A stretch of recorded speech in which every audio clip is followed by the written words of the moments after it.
We are live. Hey, what's up, y'all? This is your boy Jack Bravo, and I know I haven't been here in a while, but I've been thinking about this channel and what I need to do to get this channel to do what I want it to do. And one of the things I realize is that a lot of people, especially those, I assume that a lot of people know me, and I assume that a lot of people know my background, or that they know why I'm creating this channel, or why me and my brother have created the channel Zeal Brothers. And the reality is, it was stupid of me to just think that everyone would know my plans and that they would know my vision and all these things. And I come to realize that people just don't know who I am. So I kind of gotta tell them why I'm doing what I'm doing in order for them to see the vision that I have. One of the things that I realize I haven't even told people is what my testimony is, who I am, and why should people even consider listening to me. I'm just another black dude on the internet, right? Like, why should people even listen to me? And I want to go into some of those things. I took a lot of notes here, so bear with me because I had to write a lot of these things down. Here's something that a lot of people don't know. Is I have been a mentor for the last 20 years, specifically a mentor of men. You can even say a men's coach, a teacher. We'll get into some of my past and things like that. But one of the things that a lot of people don't know is that I started teaching young adults and adult age men at the age of 17. I was a teacher in my church, and I mentored people, and I lived alongside them, and I did this all under the umbrella of my church. One of the things that I've always been driven, me, my brother, and my father have always been driven to promote is godly masculinity. Because I think that's one of the main problems of the world today, and why the world has went down the slippery slope into a free fall that is in today is we do not have enough godly, strong men to actually stand for the things of God. The principles that you learn in the Bible, men that actually have integrity, that live by the truth of the Word of God. We in the West, we have been taken over by this weak, feminine Christianity. I think that's one of the biggest problems of the Western church. And I've always, if you look at even my past videos, you'll see there's a common theme of godly masculinity, teaching men how to be men. I had very good mentors in the past, so I do feel that I have a leg up on these things, that I've been taught by some of the greatest men to ever live. And that's not a prideful thing. I really believe that, and that's nothing of pride. I really believe that. It humbles me because I didn't deserve to be around some of these godly men. I didn't deserve or do anything to gain that they were my mentors, but God saw fit that they were my mentors, and it taught me a lot. And what type of man would I be if I held all that knowledge in and kept it to myself, when I know that even in my own community, 70% of black boys are born in a family with no fathers in the home. So for me to hold on to that information about how to be a good godly man would be selfish in my opinion. So, what do we got? So what are my plans for this channel? I would ideally like in the future for me and my brother to do more collabs. I think the last one we did made me very angry because it got taken down in the middle of it when we were live. That really, really made me angry, and that's part of the reason I haven't posted like I used to. But I want to do more collabs with my brother, more collabs with people I disagree with. I think that would be great. I also want to do more collabs with, just different people of different opinions and other Christians, other Christian channels. I would love for those things to grow and me be able to talk about a lot of the things going on in our society, a lot of things going on in the world from a Christian, godly man's perspective, and use that information to teach young men, because young men are out here grasping for information. And it's insane. Like, when I look online, I see young men that are lost, and they're looking to red pill philosophy. They're looking to left-wing ideology. They're looking to black field philosophy. Some of you guys won't know what those buzzwords are, but they're looking for information. They're looking for somebody to explain why things are the way that they are. And a lot of them don't have answers, and a lot of them are angry, and a lot of them are going through depression because they don't have the answers and they don't have anyone guiding them. And I believe God put me here to guide some of these young men. Maybe not all, but a lot of them need guidance from a man who actually lived it, who actually searched, and God gave me a lot of these answers. So here, just a little bit of my background that people do not know. Is somebody at the door? You can come in. I'm recording though, just so you know. Yeah. I was listening to see if you were recording. Yeah. Okay. So, one of the things is I was saved at a very young age. Saved meaning that I put my trust in Jesus Christ at a very young age. That age was 6 or 7. I don't remember exactly when, but I do remember the circumstances. It always bothered me that I never remembered exactly the date. Like, I don't remember whether it was 6, 7, or early when I was 8, but I remember exactly what happened. And what it was my mom and dad, they had always been since I was born, they had always been godly individuals. My dad was also saved at a young age, meaning he knew or become a Christian, knew Christ, gave his life to Christ at an early age of 7, I believe, was when he was saved.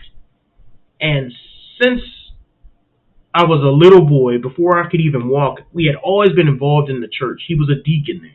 At our church was Berean Baptist Church, and I don't remember one Sunday ever missing church service. I don't remember ever waking up early and not seeing my parents in prayer. I don't remember my dad ever not praying before he ate. These are things I grew up around. That doesn't mean I was saved. Even at a young age, just because my parents did it, doesn't mean I was saved. But I want to establish that I grew up in a godly home, and I was always surrounded by people who lived. Hold on, let me check this. People who really believed in God. And the thing that is so much different than what normal people grow up in. And I can acknowledge that. That's not me being prideful. That's me saying how much of a privilege I had to grow up in that type of environment. Here's another thing too, is I grew up in I would say, lower middle class to middle class home. We lived in a neighborhood that now would be considered a tough neighborhood. But at the same time, my dad was an engineer. So he made decent money, but my mom was a homemaker. She stayed at home, and we were homeschooled until around 5th, 6th grade. Okay? So me, my brother, I have one older brother and one younger sister. We were homeschooled, and that is something that stayed with me because my mom, we sacrificed money and we didn't live anything beyond our means because my parents valued our education. They didn't want us to be just thrown to somebody else to raise us. My mom was very, very, she took a lot of pride in homeschooling us. Now, my mom, she did not go to college. My dad did. He was the one who, he went to college. He was the breadwinner of the family. Very masculine man, always building stuff, taught me so much stuff about like carpentry and even the engineering and mathematics. He was a very intelligent guy. So my mom was the one who, she worked different jobs. Like I remember her working at a grocery store at night and waking up and teaching us in the morning. They instilled me with these values at a very young age of this is how a family works. My dad was always the leader of his home. He never shied away from that. He never said no nonsense like, she's the boss and listen to you. He was the leader of his home. He took pride in that. He was always a very masculine presence. We listened to my mom, but we were scared of my dad. We were scared of him. And when it came to punishment, now we loved him. He loved us. He played with us. He did all these great things. One of the greatest, in my opinion, one of the greatest fathers to ever walk the earth besides Jesus Christ. I'm dead serious. People who meet my dad often say, man, this is a great guy. And to this day, he's a pastor, and he preaches at a church, a small church. So, to which I am a member of. Now, when I say all these things to establish the fact of I grew up in a Christian home, so my testimony is not one of those people who I was addicted to drugs and I got into Satanism and I made a rap album and I was shooting at people and doing drive-bys. No, man. I had a really a life that my parents were centered around Jesus Christ. It was centered. Now, like I said before, that does not mean that I am automatically saved, because you can grow up in that household and choose your own way. You can choose not to follow Jesus Christ. But at the age of 6 and 7, I remember my parents, and we lived in a small house, and I had a bunk bed with my brother. And I remember them taking me aside into their room, sitting me on the bed and saying, explaining to me salvation, that you are only saved by Jesus Christ. And that I'm a sinner. They told me, and they showed me in Romans. I remember they showed me, and they said, you are a sinner, Jeremy. That's my name. I know I go by Jack. They took me aside and they said, you're a sinner. And they told me and showed me like that I do things wrong. And they even brought up things in the past where I knew I was wrong. Even as a little boy. They said, listen, you sin against God, and we have sinned against God. And the only thing that can save us is Jesus Christ. And this is why, to this day, I am not against fire and brimstone teaching. Because when they told me, the thing that really caught my attention is when they told me about hell. When they told me, a young boy, that if I do not give my life to Jesus Christ, that I could spend eternity in hell, I was scared to death. As a little boy, you could say it traumatized me. Oh, that's so cruel that they told you that. No, I'm forever grateful that they told me that. Forever grateful. And I'll explain why. Because what happened is when I put my trust in Jesus Christ at a young age, when I said I'm going to give my life, I believe that Jesus Christ died for my sins. And he is the only way to salvation. When I put my trust in Jesus Christ, from that day forward, I was different. Even at a young age, I remember the world was open up to me. It was like my eyes had been opened and I saw the world as it was. Before, it was like I was just going through life, doing what I wanted to do. Even at a young age, I saw it. That I was just doing what I wanted to do, floating through life, following every whim that I wanted. If I wanted to play with toys, I didn't think about whether wrong was wrong and right was right. Only thing that I cared about was following what I wanted to do, even at a young age. And after I gave my life to Jesus Christ and I trusted him and placed my trust in him, he saved me. And from that day, I have not been the same person.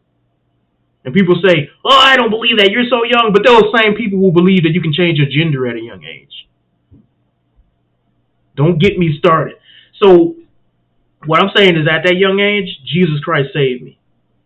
His word meant so much more to me. I started studying his word at a young age. And here's the thing. Here's another thing about my family. Whether we believed or not, and this is how good my parents were, whether we believed in the word of God or not, they made it a point that in this house, you will respect the word of God.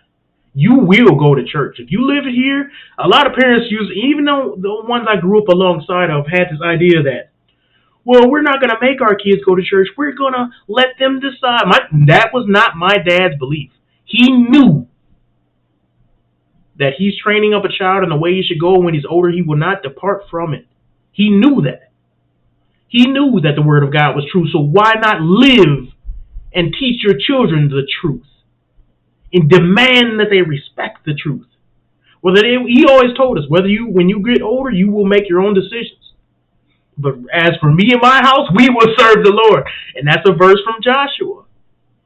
That's a verse that you'll see Joshua said to his household. My dad was very strong on whether or not you believe, you will respect the word of God and you will go to church. and you will listen to the rules of the house. And he told us at a young age, if you don't like it, the door is over there. And I live by those same principles now. And so we had a very strict upbringing of, we had to know the scriptures. We had to memorize the scriptures. Whether we believed it or not, we had to do those things. And those things still stuck with me to this day. When I was baptized, I remember memorizing a verse from Matthew, let your light so shine before men that they may see your good works and glorify your Father which is in heaven. I still have that verse memorized to this day because my parents instilled in me to study the scriptures and to memorize it. You know, that verse has stuck with me all these years. I remember growing up having my favorite books of the Bible and memorizing books from that, and having my favorite writers of the Bible at the young age of like 10, knowing that my favorite writer was Solomon, and how he wrote Proverbs, Ecclesiastes, and Songs of Solomon, and how I used to love those verses, and they taught me wisdom.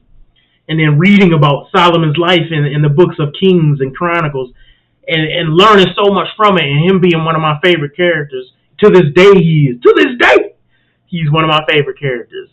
And so I've always had this love for not always, but since I was saved, I had this love for the scriptures, and my parents instilled in me these strong values, man. Like, even now, some of the things they instilled to me as a young kid have never left. And it didn't mean so much to me then because I didn't know. When you're growing up in a household like that, you think everybody's like that. But everybody's not like that. And me growing up and seeing some of the nonsense that I see, realize how much of a privilege I had to grow up in that household. And we were so much different than the other kids around. Not in a prideful way, because God called me.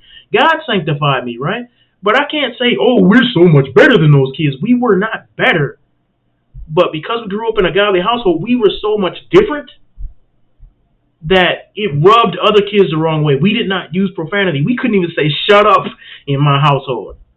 We had to say be quiet because my mom and dad thought shut up was too derogatory. So we couldn't use we didn't even know a lot of the curse words.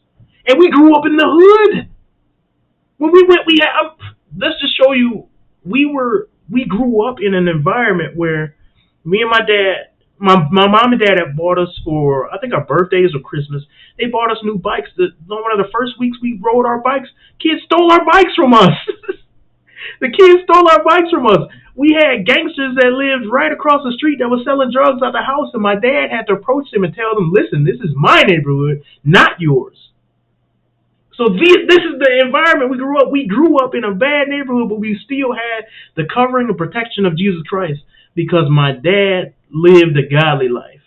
My mom and dad, I don't want to knock like only my dad. My mom was a godly woman as well. I would wake up and see them praying and all types of stuff. So, and then just the knowledge that we had, I remember even at like age 8 and 9, even earlier than that probably, we had a task to memorize all the books of the Bible, and to this day I still do have them memorized. Genesis, Exodus, Leviticus, Numbers, Deuteronomy, Joshua, Judges, Ruth, 1 Samuel, 2 Samuel, 1 Kings, 2 Kings, 1 Chronicles, 2 Chronicles, Ezra, Nehemiah, Esther, Job, Psalms, Proverbs, Ecclesiastes, Songs of Solomon, Isaiah, Jeremiah, Lamentations, Ezekiel.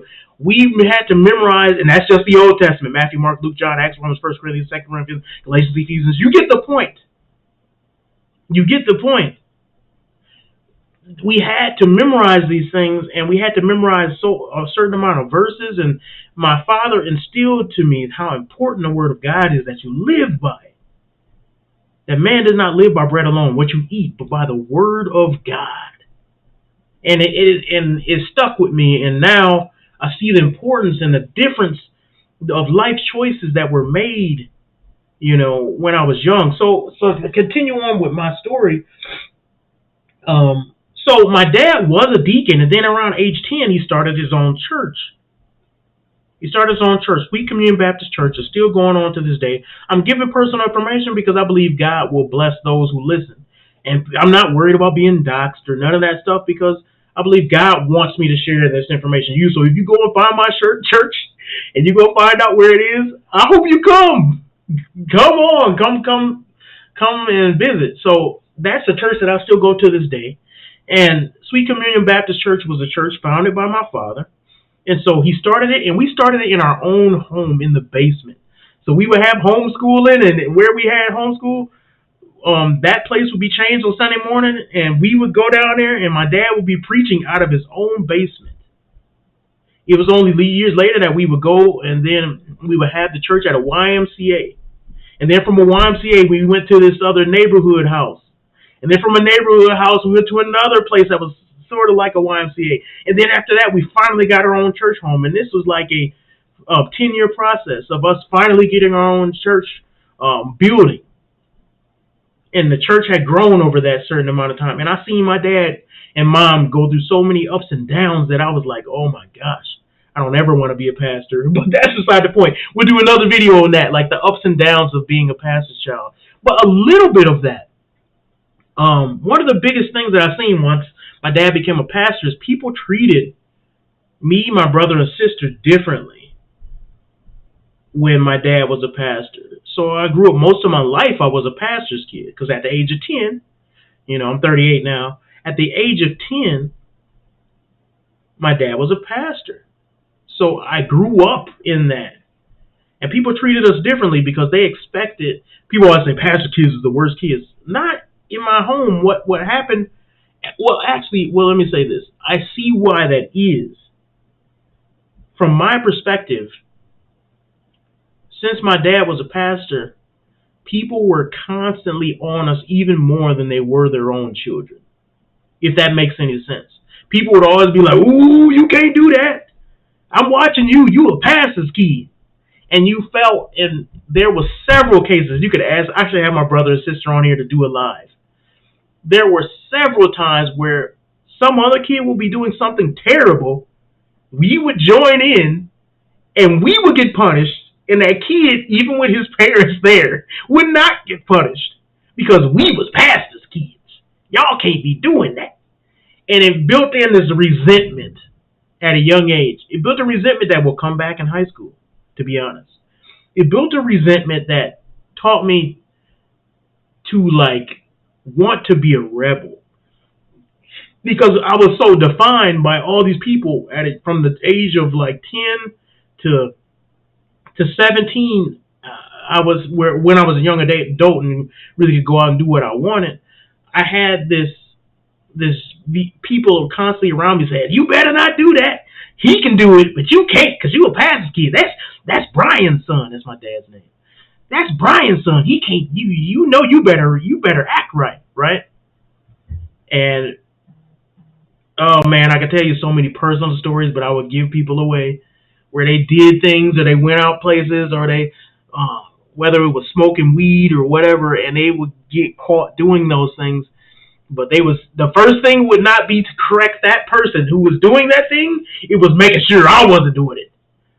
And it wasn't my father necessarily, because he was very strict, so he knew we wasn't engaging in that in his house. But it was other people saying, I know y'all wasn't doing that because y'all pastors' kids. It's like, oh, after a while you be like, well, can't I just be who I am? Can't I do bad things if I want to be bad? Can't I just, and you got these stupid, and really what that is the flesh trying to rebel, and do your own thing. So, one thing important to who I am was, and I'll go more details in another video on this. When I got to 5th grade, my mom and my dad decided that it would be better for me and my brother and sister to go to a Christian school, a private Christian school. This private school cost a lot of money. And my dad had to sell, one of the only hobbies he had was motorcycle riding. He sold his only motorcycle so that we could go to school. And when we went to school, it was an all-white high school. No, it was an all-white private school. And it was a Christian private school. And it was like culture shock to us because we grew up in the hood, right? In a black environment. My church was black. Everybody I knew from that point had been black. Obviously my mom was black and my cousins and everybody I played with, when we went to the park and played with other kids, they were all black, right? And we grew up in that environment. So growing up, in that environment, and then going to a private school where I was the only black kid in my grade. It was like two of us out of the whole grade, and I was one, right? So going to that was a culture shock to me because I didn't know I was different until then, you know? So that had its own ups and downs, problems. I experienced, I wouldn't say a lot of racism because there was a lot of good people there too. There was a lot of good people. I made a lot of friends, even to this day, that I know some of them who, if I see them on the street, like, man, I remember you. We had so much fun, blah blah blah. And my dad would always reinforce the idea that skin color does not dictate if somebody's good or bad. It's that person's character, the content of their character.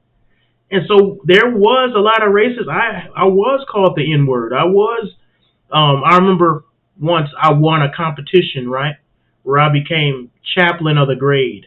That means that I got to pray in front of the school during the weekly prayer. We would have prayer services on and chapel services on Thursday, and they didn't let me win. They did not let me win, and it was no other reason than we just had to assume. We was like, is this some racial thing? Because everybody else who won by vote won, but me, they did not let me win. They put me alongside somebody else, and it was a couple of teachers who made that decision, and it was a couple of it was a couple of stories I could tell you where I'm like, yeah, somebody called me the N-word, and me and the other boys started fighting, and I got in trouble for a lot of things that other kids did not get in trouble for. And it was not the whole school doing this. It was specific people that just did not like me for whatever reason. I remember me and my friend had got in trouble, and his mom came to the school and said I was a bad influence on the school, rather than actuality he was a bad influence on me. Now, and that's neither here nor there. Like, that's not saying that she was absolutely racist, but you get the feeling now. And then it came to where that coupled alongside with what my brother went through, because he was one of the only black kids in his grade, and what my younger sister went through, you know, and all those things cultivated together. And I was like, man, some people just don't like us because we different.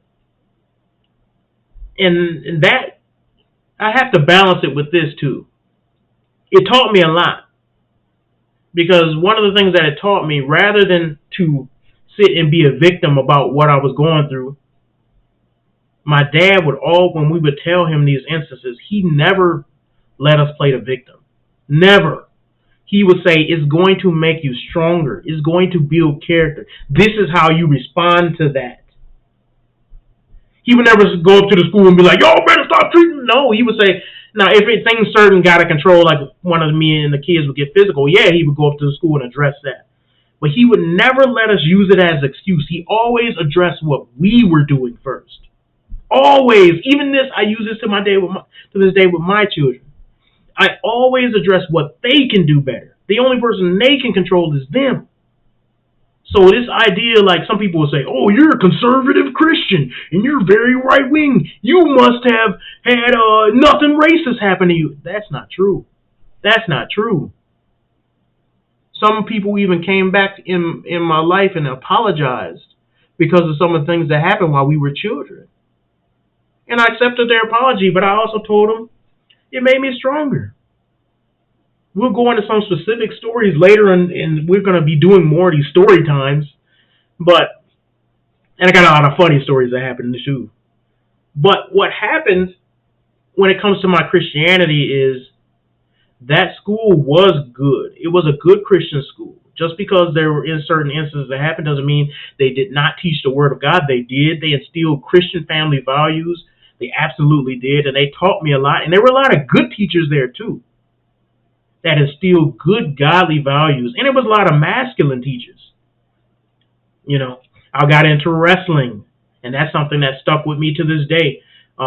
Wrestling taught me a lot.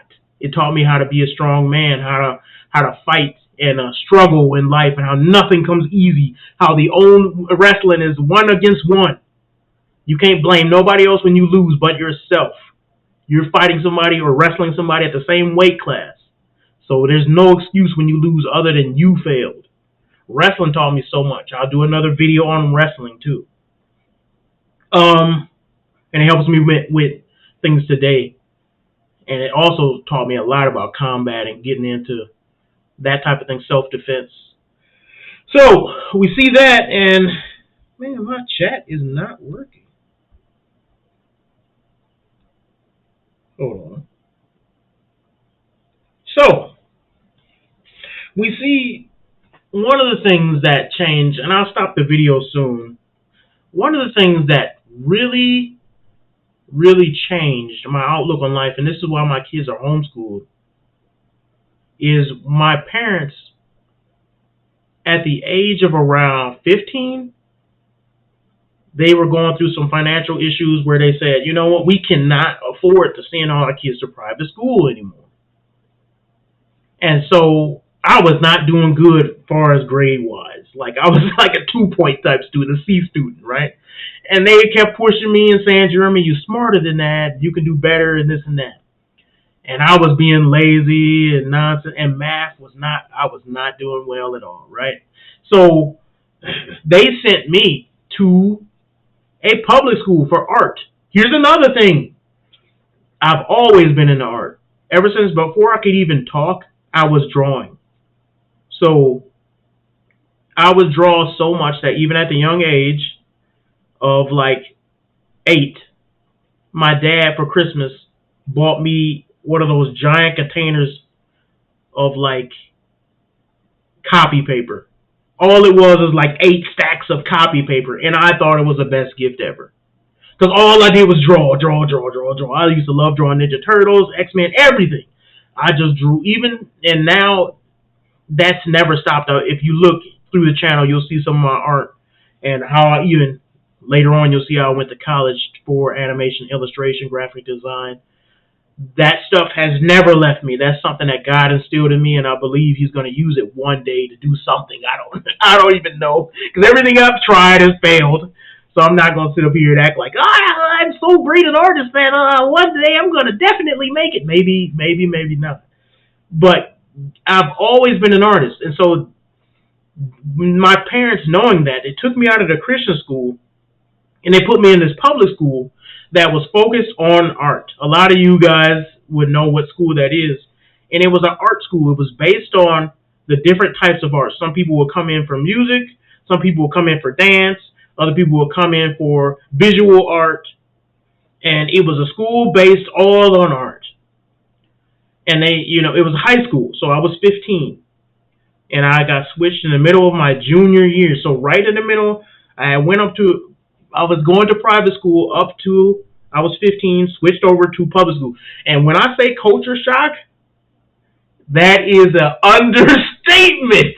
I went from an all-white school to an all-black school, and I went from a very conservative to very liberal. So I'm talking about, and this is back in like the early 2000s, late 1990s, they were super liberal, man. It was boys kissing in the hallways. They had the triangle group that was all about, it wasn't even called the LGBTQ back then. It was just called like the gay community. And they had that in the hallways, having kids sign up to come talk about their sexuality. It was music and dance and people rapping in the lunchroom, and part of it I loved, and part of it was like, whoa, what is this? I was not ready. Dude, I was not ready. So what happened is I come into school, I'm wearing these goofy white people clothes, and I got roasted. I'm telling you, y'all know what high school is. Y'all know what black high school is. So when I went in there, I was not ready. I was not wearing the right shoes. I wasn't wearing the right pants. I wasn't wearing the right shirt. I didn't have my lining straight. My haircut wasn't good. Everything, they roasted me from up to that bottom. But the thing is, since my dad had enforced in me like what true masculinity was, it didn't bother me that much. I thought it was funny.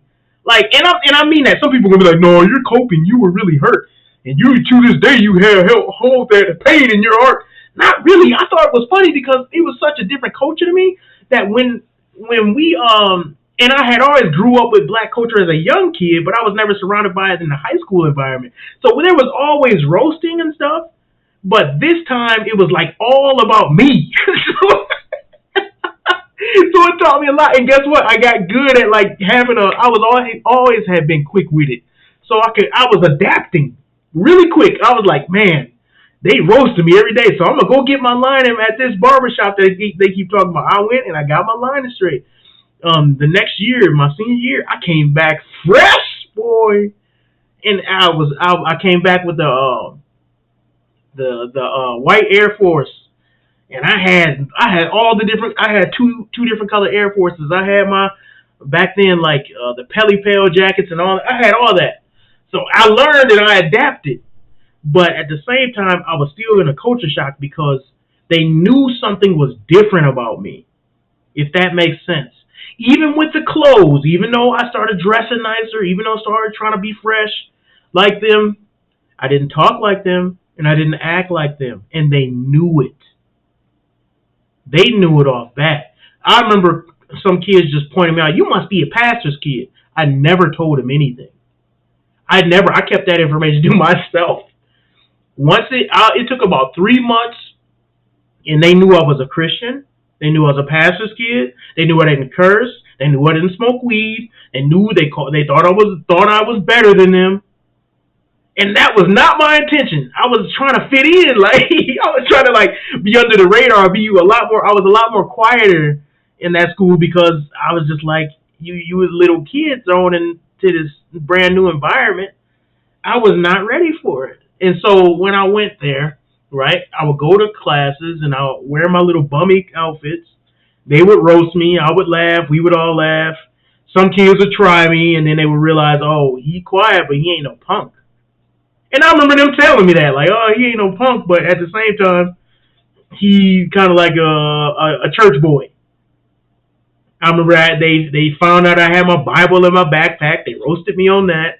Like, it was all types of stuff that I went. And then one of the biggest things was music and stuff that I had never experienced. Like, we in my household, we had a lot of soul music. My dad loved jazz. He played piano very well. And a lot of funk, because the funk inspired a lot of the gospel music, if you know anything about music history. Funk inspired a lot of it. So my dad loved funk. He loved, stuff like Barclay. He loved like now the funk groups are slipping my mind. Earth, Wind and Fire. He loved that type of stuff. And so did my mom. My mom had a weird music taste. She liked country. I hate country. But she loved that funk as well, and we loved like that soulful gospel music. My parents, every Sunday morning, we would blast the house with gospel music. But then, when I went to this new high school, I was introduced to a whole new world of music. Rap, hip-hop, southern hip-hop. Trap wasn't out back then. But EDM was out, like house music, and all these different types of music, and I would see the dance teams dancing, and I was like interested because I was always interested in art. I always liked every form of art. So I was like, dang, is this wrong? Is this right? So I went through this self-exploration of what is pleasing to God, what's not. Because my church was very, very like, when we first started, wasn't even no drums. So I was like, man, I love this. I can't help that I like this music. I really like it. Like, I would hear it, and back then, it was my favorite group. I loved Bone Thugs and Harmony, partially because they had that, like, singing element. I loved DMX, even though it was so, like, different than what I heard. But it was, like, masculine, and he was always talking about, what y'all really want? What y'all really want? I just loved like the masculine feel. I liked back then I loved the Hot Boys talking about cars and flashy bling bling. Every time I go around I say that bling bling. Pinky ring word about fitted bling bling. I used to love that stuff, man. I used to sneak and listen to it. I used to turn on BET, then BET Uncut. Then I was always so interested in that culture. I loved it, right? So I liked the way it sounded. And so I got involved in making beats and stuff like that. I downloaded Fruity Loops and and all types of things at a young age, and I'll get into it. And I got what happened is I was started to get deeper and deeper into a culture that was taking me further and further away from God, to be honest, because what it was I was trying to fit in so much with the people around me that I was trying to detach myself from Christianity.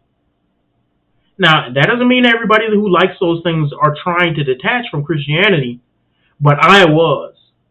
And I said, you know what? I didn't like, in the back of my head, it started to bother me that they called me church boy and that some of the girls would give other dudes attention, but then they would look at me like I was too good and I was too nice and too proper and I didn't talk like them and I didn't, agree with the stuff on the rap songs, even though I liked it, and it would start to affect me. And I said, you know what, man, this Christianity stuff is holding me back. I can't be who I really want to be. So I went through a time of just trying to study other religions, right? So I tried to study everything. Like I tried to study, because it was the culture shock. Part of the culture shock was that all these people that I was surrounded by came from all different backgrounds, when before everybody I was surrounded by was Christian. Now I was surrounded by Muslims, these edgy kids who were trying to be Buddhist, Hinduism. It was even a girl who was into Wiccan in our school. She had some problems. We had then just atheism was a new one, agnosticism. So I started studying everything. I'm consuming this stuff up. Day in, day out, I'm looking into this. And I used to think, well, you know what? I'm just going to, try to distance myself from Christianity and learn these new things and see which one is really truth. When I tell you, I really tried. I really tried to say, well, you know what? Just because my dad told me this doesn't mean it's true. I tried so hard to distance. God pulled me right back and was like, no.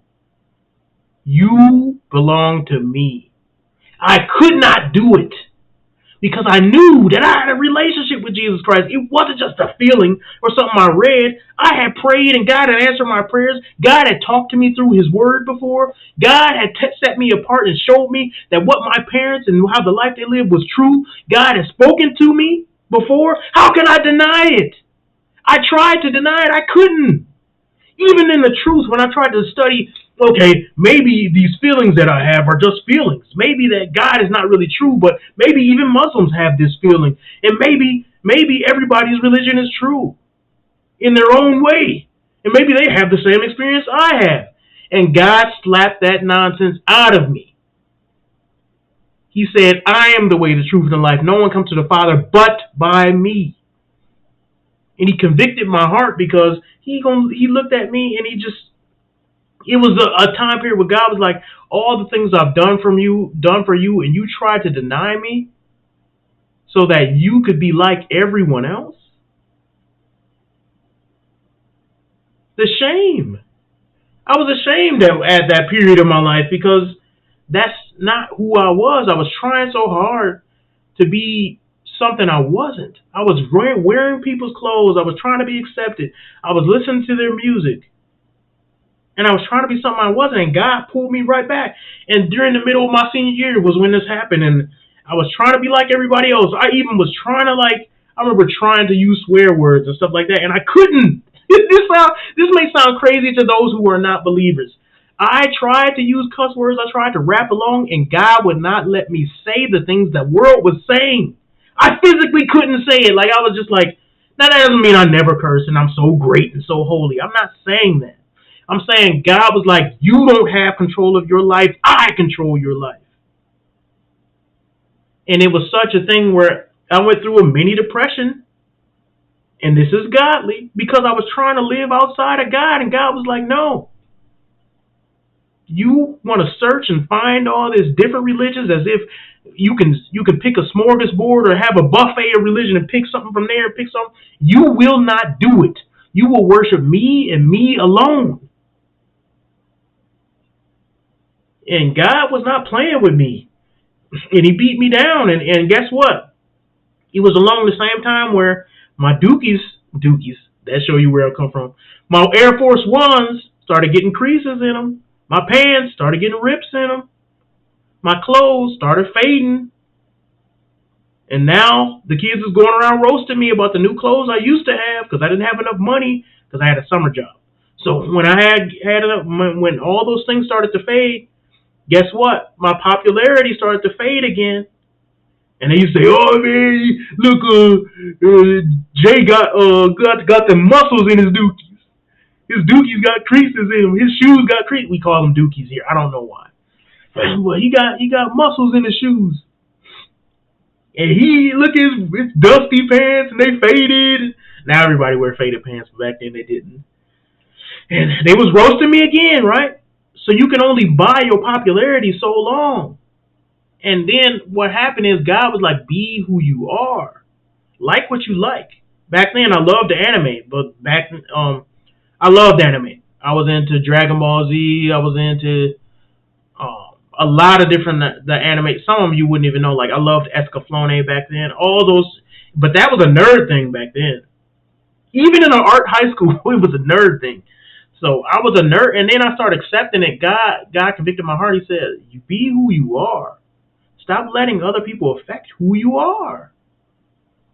I called you to be different. I didn't call you to be like everybody else. I called you to be a leader of men, not a follower." And so my heart was convicted, right?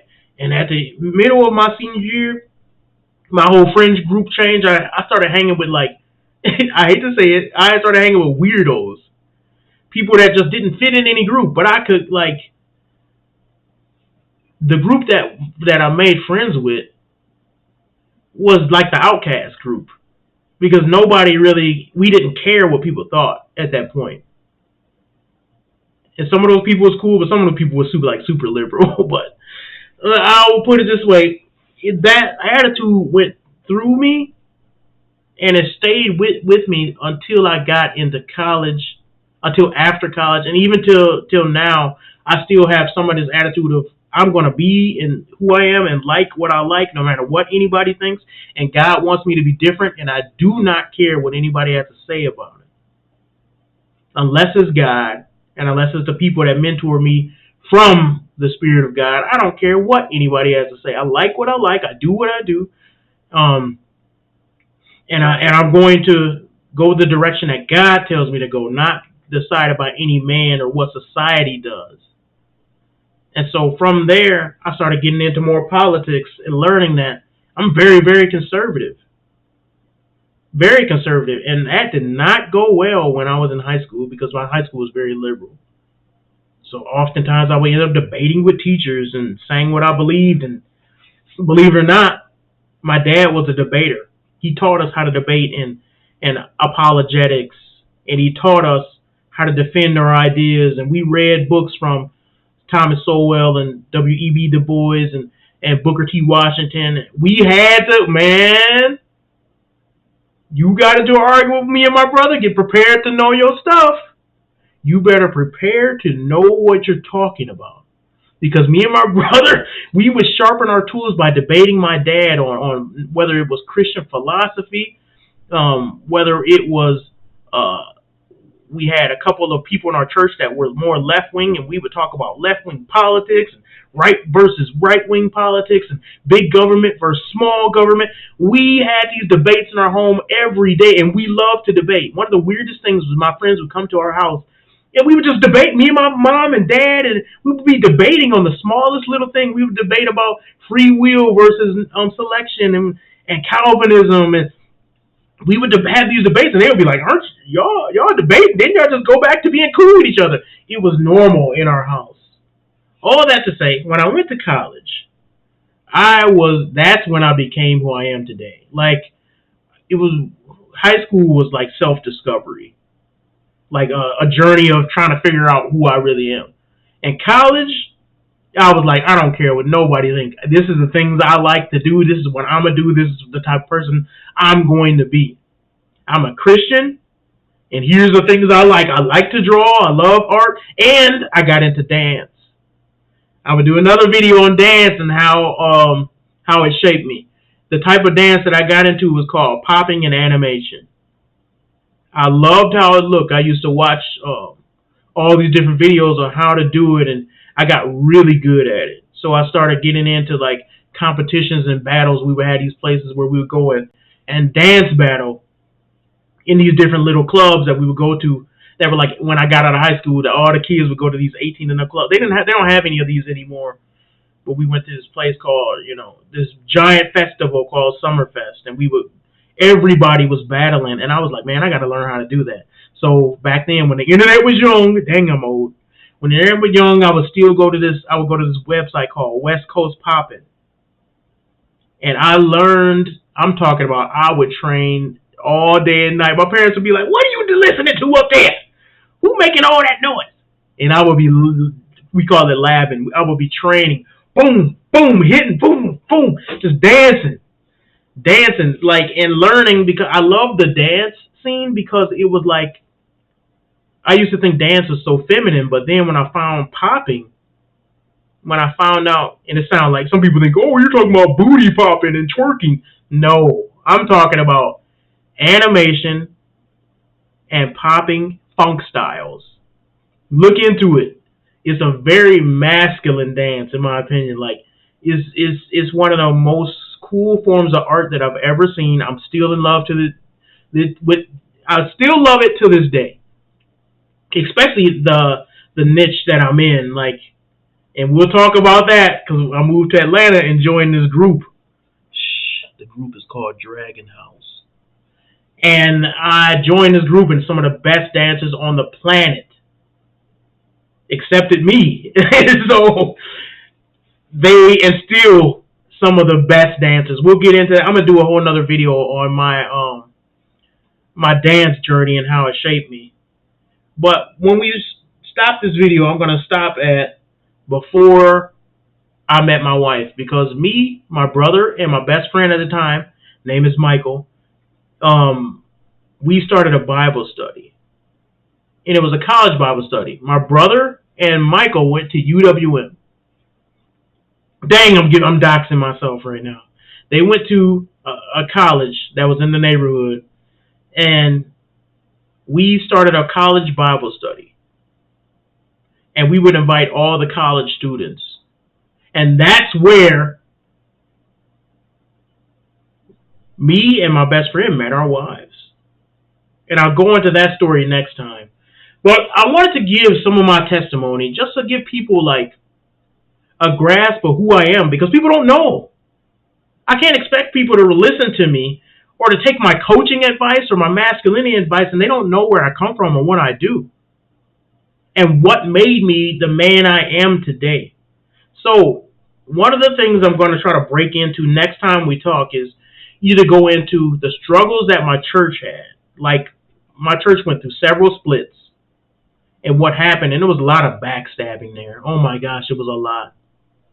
But I'm going to go into that. I want to do a video on that. I want to do a video on how I met my wife and how we got married. I want to do a video of my dance journey and how I got into dance in Atlanta. And then I want to do a video on college and how I went to college and went into art and animation and illustration and what became of that.